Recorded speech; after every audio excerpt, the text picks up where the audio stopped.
Now is the time to go back through your notes to discover and identify the mood, style, and tone of the play.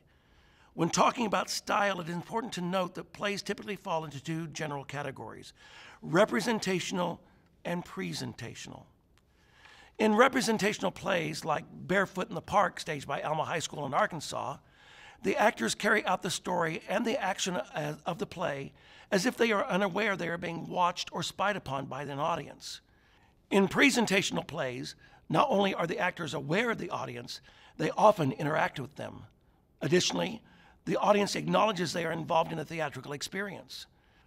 Aside from the style of the performance, the scenery, props, lighting, makeup, and costumes can be representational or presentational, or a combination of both, as in this production of The Elephant Man, where the costumes are realistic or representational, and the setting is more stylized. The presentational look of the set represented the idea of a three-ring circus. Let's try drawing the basic body. Begin with the head, keeping a couple of things in mind as you draw. The head establishes the size of the body, so draw it large enough to be able to develop details, but small enough to keep it on the paper. Typically, a 1-inch head will give you a nice size drawing on a regular size piece of paper. The head is not round. It is more oval or egg-shaped.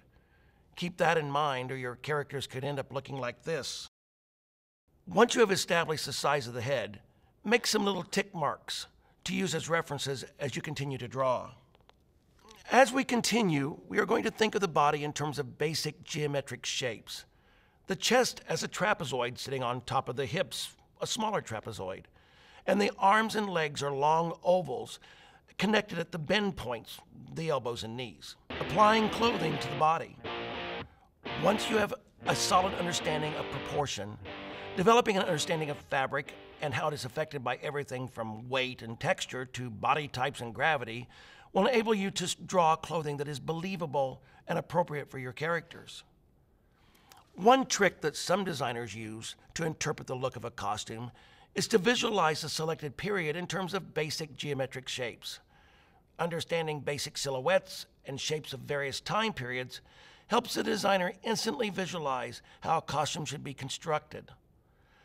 Let's take a look at how this concept works.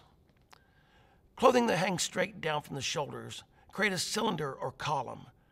This silhouette is seen in the clothing of the early Greeks, the 1920s, and the 1970s.